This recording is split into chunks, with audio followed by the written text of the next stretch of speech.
Usually what happens, the countries talked about now. By and large, bilaterals, the depth of bilateral discussions remain within closed doors. So what you have seen them say is highlights. There is a lot more that was spoken in there today, I'm sure, a lot of things that may not necessarily belong to the press out there. And they said it, they alluded to it to say that there's a lot of negotiations going on.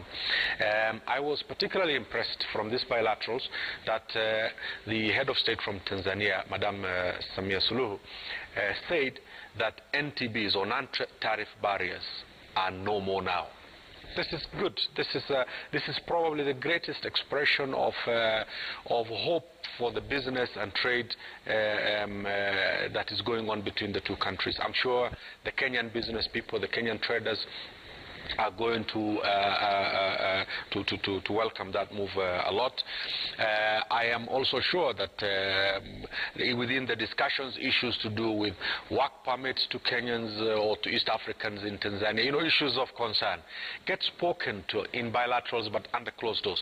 But what is going to happen tomorrow with the address to Parliament, this is now when the visiting head of state has an opportunity to express and broadcast and speak not only to the nation but to the East Africa community and to the world about Tanzania's strategy for Kenya and for the EAC as a whole. So we're going to see a lot more. And I do want to talk a bit about non-tariff barriers also with John Gashie, who I'll have on shortly. But just in case you're joining us, Citizen TV's live coverage of that two-day state visit of Tanzanian President Samia Suluhu Hassan. At the moment, they are at the mausoleum of founding father or founding president of the first president of the Republic of Kenya, Rais Jomo Kenyatta, the late. That is the shot that we are now getting for you, paying their respects. They are led, the Tanzanian convoy paying their respects. They are led by President Samia Suluhu Hassan. This is a facility that is, very well taken care of, decorated statues of lions amongst other features, very well guarded by the KDF amongst others. And so a privilege for a visiting head of state to visit, as one of my guests has shared earlier today, and a moment to pay their respects, led by President Samia Suluhu Hassan. That is what is happening at this moment. I don't know if we can listen in briefly. Okay, I'm told we won't be able to, so we'll just keep our conversation going on as we do our best to inform you exactly what is happening, give you a play-by-play account of what is happening in regards to the visit by President Samia. John, we still have you on the line. A lot of optimism from my guest here in studio, Honorable Aiden. Do you share the same optimism, especially when it comes to the non-tariff barriers? We've heard of discussions of quotas, embargoes, sanctions, even levies being imposed on goods, moving between both countries. But it seems like that will now be a thing of the past, or are we being overly optimistic? What's your view? My view, is that there is what I would say scrambles for business, and scrambles for business within the larger East African community. And remember, the bigger block, or rather hurdle, was really the resolution of all those issues to do with trade and trade barriers. And Tanzania was always, in my view, perhaps caught up between its affiliation to East African community and the South African, the SADC region. And indeed, Tanzania was basically the area in which the East African community economic policy and trade was really coming and, was unraveling. And perhaps if that is resolved, then that Tanzania would be able to, clarify and perhaps show its hand as to where it wants to be affiliated to. More likely, then this will be the beginning of a new era in the in the trade and security and regional cooperation. Now, the relationship between Kenya and Tanzania, with regards to economic issues, has always been fairly contested. With regard to the two countries' divergent economic and political views, with regard to which parts, shall I say, of the what part of the bread is buttered. And in this regard, there is a feeling that then we are having now the original tripartite twin, so to speak, Kenya, Uganda, and Tanzania, perhaps willing to really relook inside and perhaps address those issues that were a problem. And perhaps the biggest problem area was the relationship between Kenya and Tanzania. Okay, thank you so much for your analysis, John Gashie. And hold on the line as we continue to observe activities at the mausoleum of the late Mzee Jomo Kenyatta, a place, of course, that's well guarded for many Kenyans. Possibly the only chances they've been able to get a glimpse inside has been during previous annual commemorations of his death, which occurs every 22nd of August. This is a facility, surprisingly, in case you didn't know, managed and maintained by Parliament. And since his passing on, it has always been guarded by the Kenya Defense Forces soldiers. And at this time, President Samia Suluhu Hassan will lay a wreath at the mausoleum. If she hasn't done that already, I may have missed that. And I'm told we do have some sound from the location. Let's listen in briefly.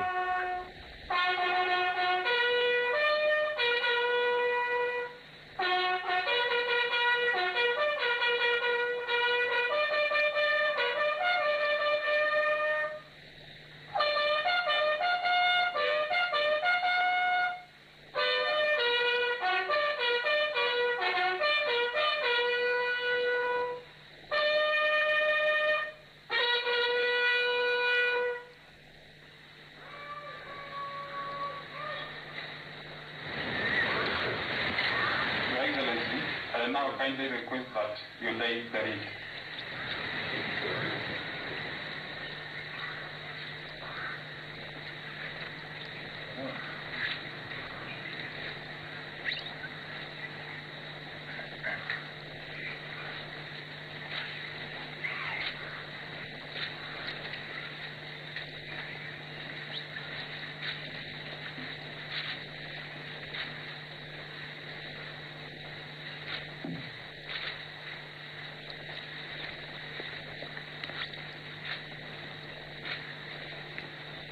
Thank you, Your Excellency.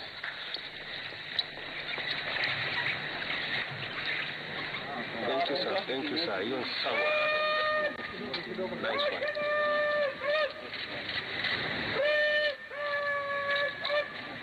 Good.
with the EAC anthem, it seems that this is the tail end of this part of the two-day state visit of Tanzanian President Samia Suluhu Hassan.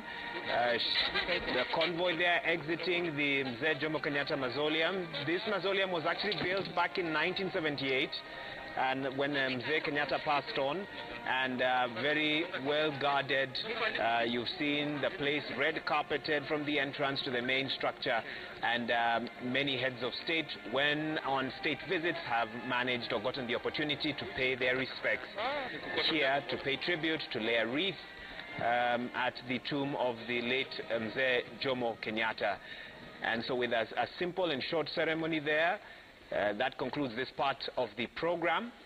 We had actually been told this would be happening at about 2 p.m., so running a little bit late, but of course it has been a busy day for visiting President Samia Suluhu Hassan, and hopefully now she can get a little break before that state dinner a bit later on this evening. And of course, here at Citizen TV we'll give you more updates.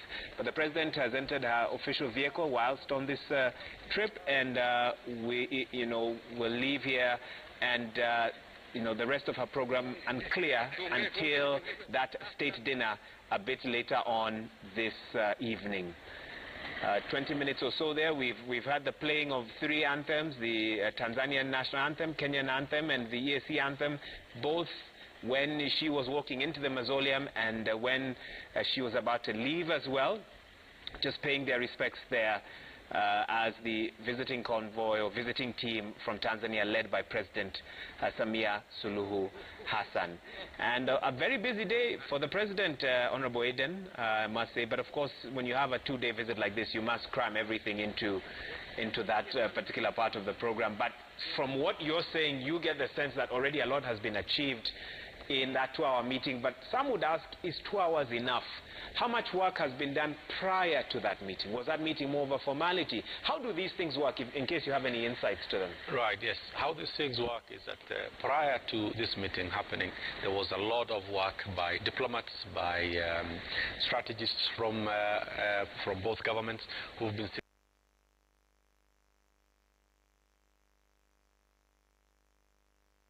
Mtazamaji wa ITV, hii ni dakika 45.